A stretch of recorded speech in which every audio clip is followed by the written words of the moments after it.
गांधीवादी विचारधारा के प्रवक्ता डॉक्टर विजय राव उपस्थित हैं।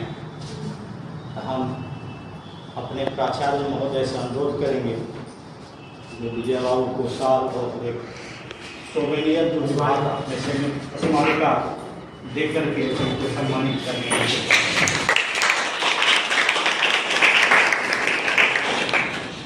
अपने यहाँ मनोविज्ञान विभाग में जो सेमिनार हुआ था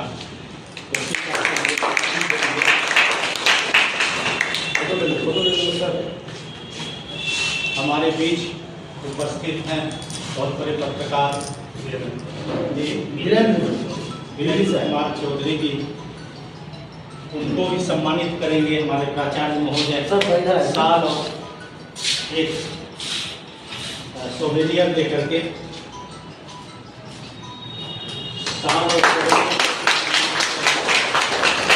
जो मनोविज्ञान विभाग में हुआ था अंतर्राष्ट्रीय सेमिनार।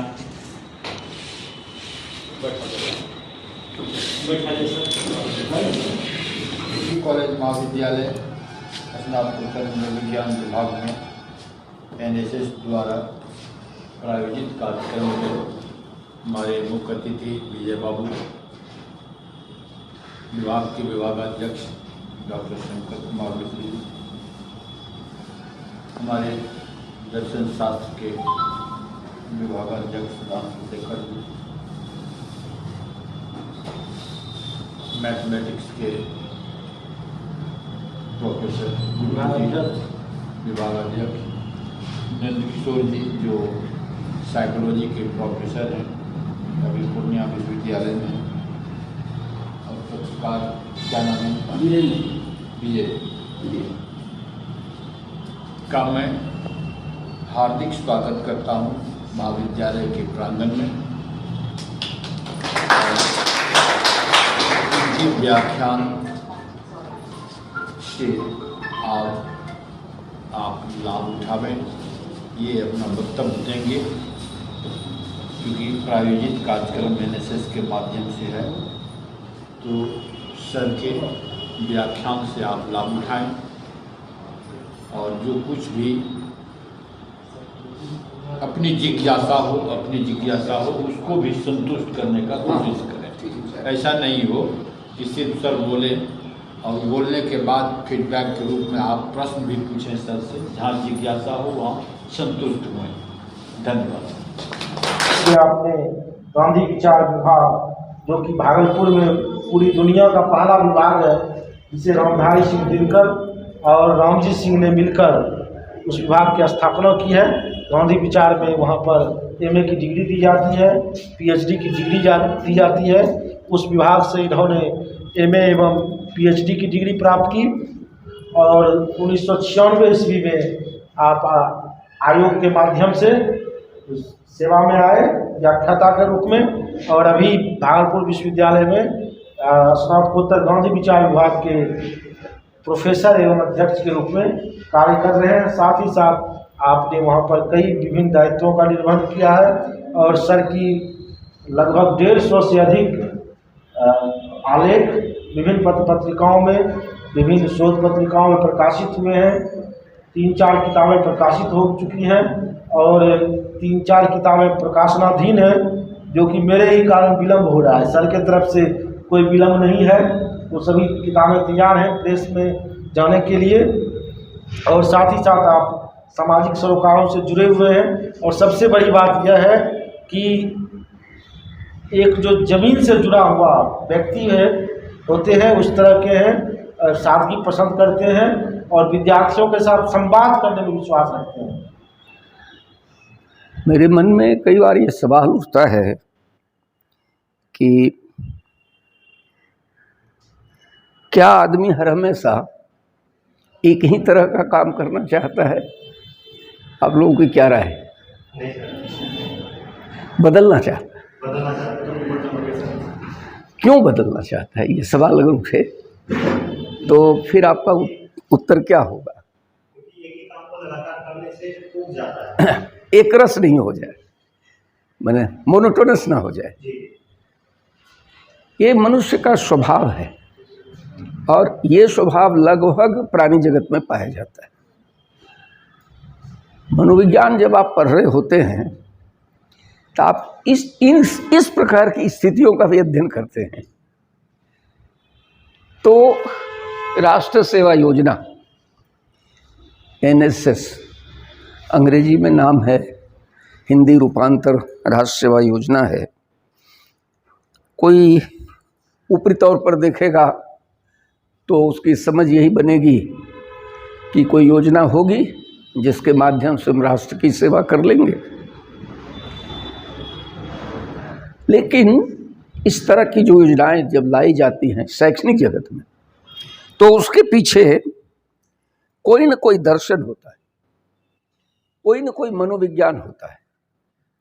क्या रहा होगा हमारे पुरखों के मन में जब NSS की कल्पना की गई होगी। हम आप पढ़ लिख के भी जान सकते हैं, कुछ अपने स्तर पर विजुलाइज भी कर सकते हैं, एक फ्रेम बना सकते हैं हम लोग कि क्या रहा होगा उनके मन में। अब जो मेरे मन में सवाल है कि मानवीय समाज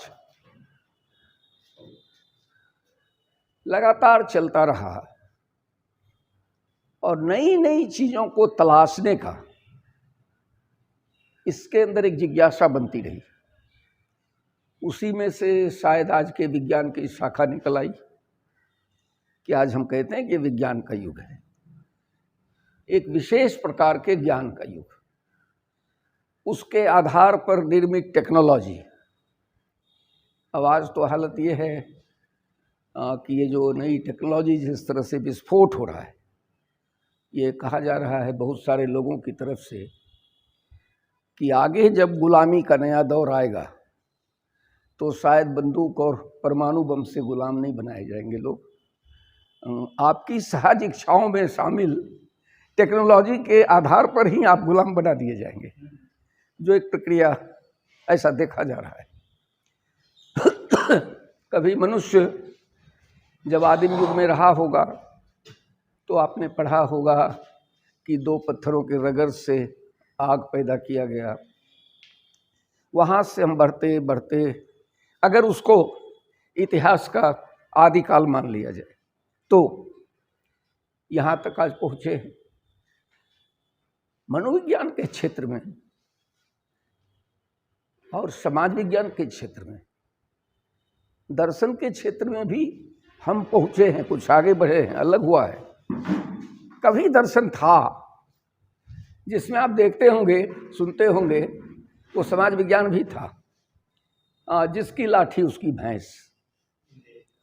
फिर मनुष्य ने सोचना शुरू किया कि नहीं, हमारी जो कामना है, कामना चाहे धर्म अर्थ काम और मोक्ष की रही हो, कामना चाहे सनातन परंपरा से निकले श्रमण परंपरा के सत्य की हो, शांति की हो और श्रम की हो, कामना थी मनुष्य की कि ये हमें पाना है। लगा उनको कि अगर हम उस समाजशास्त्र में जीते रहेंगे जिसकी लाठी उसकी भैंस, तो शायद ये कामना पूरी नहीं होगी। तो वहाँ भी बदलाव हुआ। फिर लोगों ने कहा, आप ट्रकों पर बसों में नारे देखते होंगे लिखे हुए, जियो और जीने दो। वो समाज विज्ञान का सूत्र है। एक समझौता हुआ आपस में कि भाई ये लाठी से काम नहीं चलेगा और भैंस हका ले जाने से भी काम नहीं चलेगा। चलो एक नया जीवन शुरू करते हैं, तुम भी जियो हम भी जीते। इसको विद्वान लोग एक तरह से अस्तित्ववादी भी कहते हैं। आपके भी एग्जिस्टेंस को कबूल किया गया, दूसरे के भी एग्जिस्टेंस को, और ये हर क्षेत्र में देखा गया। तो स्त्री पुरुष के संदर्भ में भी अस्तित्व की स्वीकारोक्ति हुई और चीजें आगे बढ़ी। जैसे पता नहीं आजकल वो विज्ञापन आता है कि नहीं आता है, मैं बहुत दिन से देखता नहीं हूँ। एक विज्ञापन आता था स्कूटी का, एक लड़की निकल रही है स्कूटी चलाते हुए, कोई लड़का एक लिफ्ट मांगता है, वो लड़की देती नहीं है लिफ्ट उसको, थोड़ा आगे बढ़ती है एक लड़की ही लिफ्ट मांगती है तो वो उसको लिफ्ट देती है। जब आगे बढ़ते हैं तो एक वाक्य आता है वहाँ कि why should boys have all the fun, लड़के ही मस्ती क्यों करें। सोचिए, भारतीय समाज में आज से 100 साल पहले, 50 साल पहले ऐसा कोई विज्ञापन आ सकता था क्या? और आता तो विज्ञापन करने वालों की क्या दुर्गति होती। आज विज्ञापन आ रहा है और कुछ ऐसी वैसी बात नहीं हो रही। इसका मतलब समाज बदला है, कहीं ना कहीं चीज़ें आगे बढ़ी हैं। तो वो जो आगे बढ़ी हैं उसको दर्शन शास्त्र में अब तक माना गया था कि जियो और जीने दो, जहाँ बात आ रही थी। तो देखा गया कि अगर दार्शनिक तौर पर चीज़ों को ठीक से समझना है, मनोविज्ञान की दृष्टि से भी समझना है, तो हमको किसी नए जीवन दर्शन की तलाश करनी पड़ेगी। तो उसमें से आया कि अब जो दुनिया बनने वाली है वो दुनिया कैसी होगी, उसका दर्शन क्या होगा, जीवन दर्शन। तो विद्वान लोग कहते हैं कि अब कोई उपाय नहीं है, शांति मिली नहीं, सुख मिला नहीं, सत्य मिला नहीं, न ईश्वर मिला, न धर्म मिला, न अर्थ मिला, न काम मिला, न मोक्ष मिला। चारों ओर विषमता है, अभाव है, प्रतिद्वंदिता है, नाना प्रकार की हिंसा है। घर की हिंसा अलग, व्यक्ति और व्यक्ति की हिंसा अलग, समाज की हिंसा अलग, राज्य की हिंसा अलग, युद्ध के खतरे, आतंकवाद के खतरे, पता नहीं कितनी चीजें। अब क्या होगा? तो एक नया विचार आया, दुनिया में आ रहा है, लोग उस पर विचार कर रहे हैं। उसने कहा कि विज्ञान और प्रकृति का सत्य, ईश्वरीय रचना का सत्य है कि हम सभी एक दूसरे पर अवलंबित हैं। थ्योरी ऑफ इंटरडिपेंडेंस, परस्परावलंबन का दर्शन और सिद्धांत ये आया। तब समाजशास्त्र में सूत्र क्या बनेगा? तो सूत्र ये बना कि दूसरे के लिए जीने से ही कोई बात बनने वाली है। अगर हम सेल्फ बने रहे तो चीजें नहीं निकल रही हैं। पुरुष सेल्फ हो जाए तो झगड़े होंगे, स्त्रियां सेल्फ हो जाएं तो चीजें बिगड़ जाएंगी। तब रास्ता क्या है? तो कहता कि एक दूसरे के लिए जीना, ये नया जीवन दर्शन आ गया। और इसमें से एक नया मनोविज्ञान आ गया कि वो मानसिक बनावट, वो कल्पना, वो चाहत एक दूसरे के लिए पैदा करना। तो मुझे लगा कि आज की जो दुनिया है और आगे दुनिया जो हम आप शायद बनाना चाहते हैं, वो दूसरे के लिए जीने वाली दुनिया होगी। तभी हम लोभ से, लालच से, ईर्ष्या से, द्वेष से, घृणा से मुक्त हो पाएंगे और उस अहिंसा को प्राप्त कर पाएंगे। यानी हिंसा से मुक्ति भी मिलेगी। वो हिंसा जो उच्च अर्थ में, भाव रूप में प्रेम है, करुणा है, दया है, संवेदना है, बराबरी है, न्याय है, भाईचारा है, बहनापा है, वहां तक जाना है चलकर। ऐसी परिस्थिति में राष्ट्र सेवा योजना का मूल्यांकन क्या होगा, ये एक सवाल उठा। तो कोई नई योजना नहीं है। हमारे पुरखों ने, जिसने वेद रचे, उपनिषद रचे, जिसने धम्मपद भी रचे, जिसने जैन शास्त्र भी रचा, षट दर्शन की भी रचना की, साम्यवाद से लेकर श्यादवाद तक की कल्पना की, उसको अगर हम ध्यान में लेकर विचार करें तो राष्ट्र सेवा योजना शब्द नए हैं, इनहेरेंट ये हमारी बहुत ही पुरानी चाहत और परंपरा है। थोड़ा सा एक एग्जाम्पल, अभी भी गांव में आप जाएं, बहुत बुराई है, मैं उस पर समय नहीं जाना चाहता। एक व्यवस्था बनी हुई है जाति की, संप्रदाय की, परिवार की, विवाह संस्था की। उसमें से परंपराओं को जब आप गौर से देखेंगे तो आपको वहाँ सेवा योजना दिखेगा। मर गया पड़ोसी, गोतिया में मर गया, रिश्तेदार में मर गया, किसी ने नहीं कहा कि लाश को जलाने तब जाएंगे जब पैसा दोगे। जाना है तो पता है कि आज हम नहीं जाएंगे तो कल वो हमारे मरे में नहीं आएगा। दिस इज द सेवा योजना, यही राष्ट्र सेवा योजना है। तो लौकिक संस्कारों से लेकर पर्व से त्योहारों तक में, जन्म से मृत्यु तक के तमाम व्यवहारों में आपको इस तरह के कॉपरेशन दिखेंगे। बगल में पड़ोसी के घर में बच्चा पैदा हुआ है और अब जिस माँ, जो स्त्री माँ बनी है, उसके पास सुझावों का अंबार लग जाता है।